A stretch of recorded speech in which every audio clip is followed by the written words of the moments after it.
ഇന്ത്യയും പാകിസ്ഥാനും തമ്മിലുള്ള യുദ്ധം അവസാനിപ്പിച്ചതും ചില ആളുകൾക്ക് പ്രതിഷേധത്തിനുള്ള വഴിയായി കാണുന്നു എന്നത് ഏറ്റവും കൂടുതൽ നമ്മളെ അലോസരപ്പെടുത്തുകയാണ്. അനിവാര്യ ഘട്ടങ്ങളിൽ യുദ്ധത്തിലേക്ക് കടക്കാറുണ്ട്. പക്ഷേ യുദ്ധം ഒരിക്കലും ഒരു രാഷ്ട്രത്തിനും ഗുണം ചെയ്യുകയില്ല. സാമ്പത്തികമായി വലിയ രൂപത്തിലുള്ള നഷ്ടങ്ങളിലേക്ക് യുദ്ധം കൊണ്ടെത്തിക്കും. ആളുകൾക്ക് വലിയ രൂപത്തിലുള്ള നാശനഷ്ടങ്ങൾ ഉണ്ടാകും. ഇതൊക്കെയാണ് യുദ്ധം ബാക്കി വെക്കുന്നത്. പക്ഷെ അനിവാര്യമായ സമയത്ത് മറ്റൊരു വഴിയില്ല എന്ന് മനസ്സിലാക്കുന്ന ഘട്ടത്തിലാണ് യുദ്ധത്തിലേക്ക് പോകുന്നത്. അത്തരം ഒരു സാഹചര്യത്തിൽ തന്നെയാണ് ഇന്ത്യയും യുദ്ധം ചെയ്തത് എന്നാണ് നമ്മൾ വിശ്വസിക്കുന്നത്. എന്നാൽ ഒരു രാഷ്ട്രത്തിന്റെ പക്വതയുള്ള നേതൃത്വം, ഈ ജനങ്ങളോട് ബഹുമാനവും സ്നേഹവുമുള്ള ഒരു നേതൃത്വം ചെയ്യേണ്ട ഏറ്റവും ഉചിതമായ നടപടി തന്നെയാണ് ഇന്ത്യയുടെ നേതൃത്വം ചെയ്തത് എന്ന് നാം മനസ്സിലാക്കേണ്ടതുണ്ട്. കാരണം ഈ യുദ്ധത്തിന്റെ അപകടങ്ങളെക്കുറിച്ചും അതിനുണ്ടാകുന്ന അനന്തരഫലങ്ങളെക്കുറിച്ചും ചില വിവരങ്ങൾ കിട്ടുമ്പോൾ സ്വാഭാവികമായും നമ്മുടെ ഇന്ത്യ ഭരിക്കുന്ന രാഷ്ട്രത്തലവന്മാർക്ക് ബുദ്ധിയില്ലാതെ അല്ലെങ്കിൽ പക്വതയില്ലാതെ വീണ്ടും അത് നീട്ടിക്കൊണ്ടുപോകുമ്പോൾ എന്തായിരിക്കും അതിന്റെ അനന്തരഫലം എന്ന കാര്യങ്ങളാണ് നമ്മൾ ചിന്തിക്കേണ്ടത്. നമുക്കറിയാം, ട്രംപ് പറഞ്ഞു ഒരു രഹസ്യാന്വേഷണ വിവരം ലഭിച്ചു എന്ന്. അതൊരു പക്ഷേ ഞാൻ മനസ്സിലാക്കുന്നത് ഒരു ആണവായുധവുമായി ബന്ധപ്പെട്ട വിഷയമാകാം. പാകിസ്ഥാൻ ആ വെടിനിർത്തുന്ന അതേ ദിവസമാണ് അവരുടെ ആണവ ആയുധവുമായി ബന്ധപ്പെട്ട നേതൃത്വത്തെ, അവരുടെ സൈനികരെ വിളിച്ചുകൊണ്ട് ഒരു യോഗം നടത്തിയിട്ടുണ്ട്. എന്തായാലും ഈ രണ്ട് രാഷ്ട്രങ്ങൾ തമ്മിൽ ഒരു ആണവ യുദ്ധമുണ്ടായാൽ എന്തായിരിക്കും സംഭവിക്കുക എന്ന് ചിന്തിക്കാനുള്ള പക്വത പോലും ഇല്ലാത്തവരാണ് യഥാർത്ഥത്തിൽ ഈ യുദ്ധം അവസാനിപ്പിച്ചതിന് വിമർശിക്കുന്ന ആളുകൾ. നമുക്കറിയാം, ഇന്ത്യയും പാകിസ്ഥാനും തമ്മിലാണോ യുദ്ധമെങ്കിലും ഈ പാകിസ്ഥാന്റെ പിന്നിൽ ചൈനയുണ്ട്, അതുപോലെ തന്നെ തുർക്കിയുണ്ട്. ഇതുപോലുള്ള ചില ശക്തികളൊക്കെ ബാക്കിലുണ്ട് എന്ന് നമുക്കറിയാം. നിലവിലെ സാഹചര്യത്തിൽ നമുക്കറിയാം, യുദ്ധം പെട്ടെന്ന് അവസാനിപ്പിക്കാൻ കഴിയുന്ന കാര്യമല്ല. ഒരു ചെറിയ രാഷ്ട്രത്തോട് പോലും യുദ്ധം ചെയ്യുമ്പോൾ ആ യുദ്ധം നീണ്ടു നിൽക്കുന്നതാണ് നമുക്ക് കാണാൻ സാധിക്കുന്നത്. അമേരിക്കയുടെ എല്ലാ സപ്പോർട്ടുമുണ്ട്, ആയുധങ്ങളുണ്ട്, സമ്പത്ത് നൽകുന്നുണ്ട്. അമേരിക്കയുടെ ഭാഗമാണ് എന്ന് കരുതപ്പെടുന്ന ഇസ്രായേൽ എത്ര കാലമായി, 2 വർഷത്തോളമായി ഹമാസിനോട് യുദ്ധം ചെയ്തുകൊണ്ടിരിക്കുകയാണ്. ഇപ്പോഴും അതിൽ നിന്ന് പിൻവാങ്ങാൻ ഇസ്രായേലിന് സാധിച്ചിട്ടില്ല. കഴിഞ്ഞ ദിവസവും അവരുടെ ഗസയിലേക്കുള്ള രഹസ്യാന്വേഷണ വിഭാഗത്തിന്റെ തലവനായ ഒരാൾ ഗസയിൽ മരിക്കുകയാണ്. മാത്രമല്ല, സൈനികർ ഓരോ ദിവസവും മരണപ്പെട്ടുകൊണ്ടിരിക്കുകയാണ്. ഹൂത്തികളുമായിട്ടുള്ള യുദ്ധത്തിൽ ഇപ്പോൾ അമേരിക്ക, ഹൂത്തികൾ ഒരു ടെററിസ്റ്റ് ഗ്രൂപ്പാണ്, അവരെ ഭീകര പട്ടികയിൽ ഉൾപ്പെടുത്തിയിട്ടുണ്ട്. പക്ഷെ ആ വിഭാഗവുമായി അവസാനം കരാറിലേക്ക് ഏർപ്പെടുന്ന ഒരു സാഹചര്യമാണ് നമ്മുടെ മുന്നിലുണ്ടായത്. അവിടെ നിന്നും അവസാനിപ്പിച്ച് കരകയറാൻ അമേരിക്കക്ക്, ലോക പോലീസിന് സാധിച്ചിട്ടില്ല എന്ന കാര്യം നാം ചിന്തിക്കേണ്ടതുണ്ട്. ഇനി നമ്മൾ റഷ്യയും ഉക്രൈനും തമ്മിലുള്ള യുദ്ധം പരിശോധിക്കുമ്പോൾ ഈ യുദ്ധം എത്ര കാലമായി? യഥാർത്ഥത്തിൽ റഷ്യ യുദ്ധം ആരംഭിക്കുന്ന ഘട്ടത്തിൽ നമ്മളൊക്കെ ദിവസങ്ങളെ കൊണ്ട് അവസാനിപ്പിക്കുന്ന യുദ്ധമായിരിക്കും ഇത് എന്ന് കരുതിയിട്ടുണ്ട്.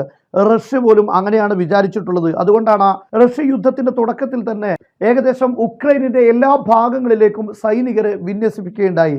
പക്ഷെ അവസാനം ഗതികെട്ട് ആ ഭാഗങ്ങളിൽ നിന്നെല്ലാം പിൻവലിയേണ്ട, അതിർത്തിയിലേക്ക് തന്നെ മടങ്ങേണ്ട സാഹചര്യമുണ്ടായി. കാരണം ഉക്രൈന് പിന്നിൽ ഒരുപാട് രാഷ്ട്രങ്ങളുണ്ട് അതിനെ പിന്തുണക്കാൻ. കാരണം റഷ്യയെ തകർക്കുക എന്ന ലക്ഷ്യം വെക്കുന്ന റഷ്യയുടെ ശത്രു രാഷ്ട്രങ്ങൾ തീർച്ചയായും ഉക്രൈനെ സഹായിച്ചുകൊണ്ടിരിക്കും. എന്നുപോലെ നമ്മുടെ രാഷ്ട്രത്തിന്റെ ശത്രുക്കളായി നിലകൊള്ളുന്ന ഏതൊക്കെ രാഷ്ട്രങ്ങളുണ്ടോ അവരെല്ലാം പാകിസ്ഥാനെ സഹായിക്കും. ഈ യുദ്ധം നീണ്ടുപോകുന്ന ഒരു സാഹചര്യമുണ്ടായാൽ ഈ നാടിന് അത് സമർപ്പിക്കുന്നത് വലിയ പട്ടിണിയായിരിക്കും.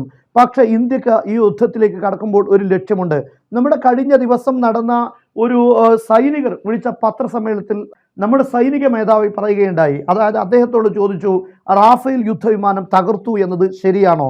ഇത് പറയുമ്പോൾ സൈനിക മേധാവിയുടെ പ്രതികരണം, ഒരു യുദ്ധത്തിൽ നഷ്ടങ്ങൾ ഉണ്ടാവുക സ്വാഭാവികമാണ്. ഒരു ഇന്ത്യക്കാരൻ എന്ന നിലയിൽ അതല്ല നമ്മൾ ചോദിക്കേണ്ടതും അന്വേഷിക്കേണ്ടതും. ഈ യുദ്ധത്തിൽ നമ്മുടെ ലക്ഷ്യം നേടിയോ എന്നാണ്. ആ ലക്ഷ്യം നേടിയിട്ടുണ്ട് എന്നാണ് അദ്ദേഹം ആ പത്രസമ്മേളനത്തിൽ പറയുന്നത്.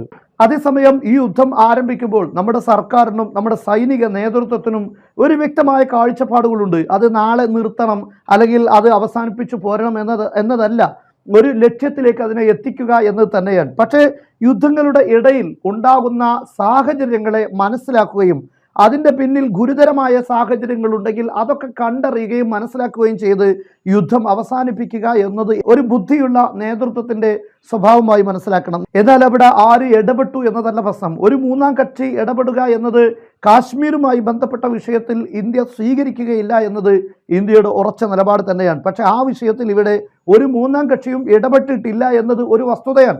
കാശ്മീർ പ്രശ്നത്തിലല്ല യഥാർത്ഥത്തിൽ അമേരിക്കയും ട്രംപും ഇടപെട്ടിട്ടുള്ളത്. നേരെ മറിച്ച് ഭീകരാക്രമണം നടത്തിയതിന്റെ പേരിൽ ഇന്ത്യ നടത്തിയ തിരിച്ചടിയും അതിനോടനുബന്ധമായുണ്ടായ പാകിസ്ഥാനുമായിട്ടുണ്ടായ ഒരു യുദ്ധ സാഹചര്യങ്ങളും ഈ യുദ്ധം തുടർന്നാൽ വലിയ അപകടങ്ങൾ ഉണ്ടാകും എന്ന സാഹചര്യത്തിലേക്ക് കാര്യങ്ങൾ എത്തുകയും അത് മനസ്സിലാക്കാൻ സാധിക്കുകയും ചെയ്യുമ്പോൾ തീർച്ചയായും ഏത് യുദ്ധം മുന്നോട്ട് കൊണ്ടുപോകേണ്ട സാഹചര്യങ്ങൾ അവിടെ ഉണ്ടെങ്കിൽ പോലും അതിലേറെ ഗുരുതരമായ ഒരു അപകടമാണ് നമുക്കുണ്ടാകുന്നത് അല്ലെങ്കിൽ ലോകത്ത് സംഭവിക്കാൻ പോകുന്നത് എങ്കിൽ അവിടെ പക്വമായി ആ യുദ്ധം അവസാനിപ്പിച്ചു എന്നത് പരാജയമല്ല, ഒരു ബുദ്ധിയുള്ള നേതൃത്വം ചെയ്യേണ്ട കാര്യം തന്നെയാണ്.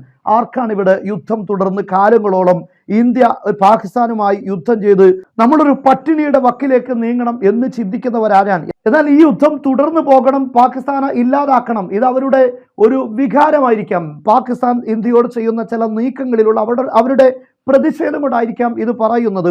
പക്ഷേ അവർ ലോകത്ത് നിന്ന് നടക്കുന്ന സാഹചര്യങ്ങളെ കുറിച്ച് ചിന്തിക്കേണ്ടതുണ്ട്. റഷ്യയിലും ഉക്രൈനിലും എന്താണ് സംഭവിക്കുന്നത് എന്ന്, ഇസ്രായേലിലും അതുപോലെ ഗസയിലും എന്താണ് സംഭവിക്കുന്നത് എന്ന്, ഇങ്ങനെ തുടങ്ങി ലോകത്ത് ഓരോ രാഷ്ട്രങ്ങളും യുദ്ധത്തിലേക്ക് കടക്കുമ്പോൾ ആ രാഷ്ട്രത്തിന് എന്താണ് സംഭവിച്ചത് എന്ന് നമ്മൾ ചിന്തിക്കേണ്ടതുണ്ട്. ഇപ്പോൾ ചൈനയെ സംബന്ധിച്ചിടത്തോളം ചൈന ലോകത്തെ ഒരു വൻ ശക്തിയാകാൻ, ഒന്നാമതാകാൻ, അമേരിക്കയെ മറികടക്കാൻ വേണ്ടിയുള്ള നെട്ടോട്ടമോടുന്ന അല്ലെങ്കിൽ അതിനുവേണ്ടി വളരെ ശ്രമം നടത്തിക്കൊണ്ടിരിക്കുന്ന ഈ ഘട്ടത്തിൽ അമേരിക്ക ചൈനയിൽ നിന്ന് ഇമ്പോർട്ട് ചെയ്യുന്ന വസ്തുക്കൾക്ക് വലിയ രൂപത്തിലുള്ള തീരുവ ഏർപ്പെടുത്തുമ്പോൾ സ്വാഭാവികമായും അവിടെയുള്ള പല കമ്പനികളും ഇന്ത്യയെ ആശ്രയിക്കുകയാണ്.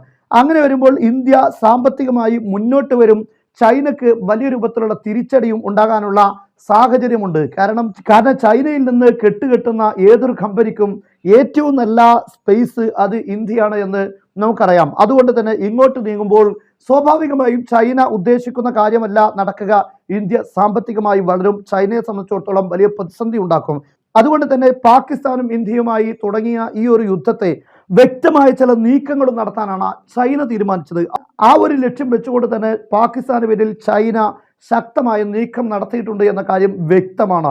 ആ സന്ദർഭത്തിൽ നമ്മുടെ ലക്ഷ്യം നേടിയ സാഹചര്യത്തിൽ ഇനി അപകടങ്ങളില്ലാതെ ഈ രാഷ്ട്രത്തെ സുരക്ഷിതമായി നിർത്തുക എന്നത് ഈ കോടിക്കണക്കിന് വരുന്ന ഈ ഇന്ത്യയിലെ ജനങ്ങളോടുള്ള ഒരു പ്രതിബദ്ധതയാണ് യഥാർത്ഥത്തിൽ നമ്മുടെ സൈനിക നേതൃത്വവും ഭരണകൂടവും ചെയ്തിട്ടുള്ളത്. ഭരണകൂടവുമായി ഒരുപാട് വിഷയങ്ങളിലും എതിർപ്പുകളും വിയോജിപ്പുകളുമുണ്ട്.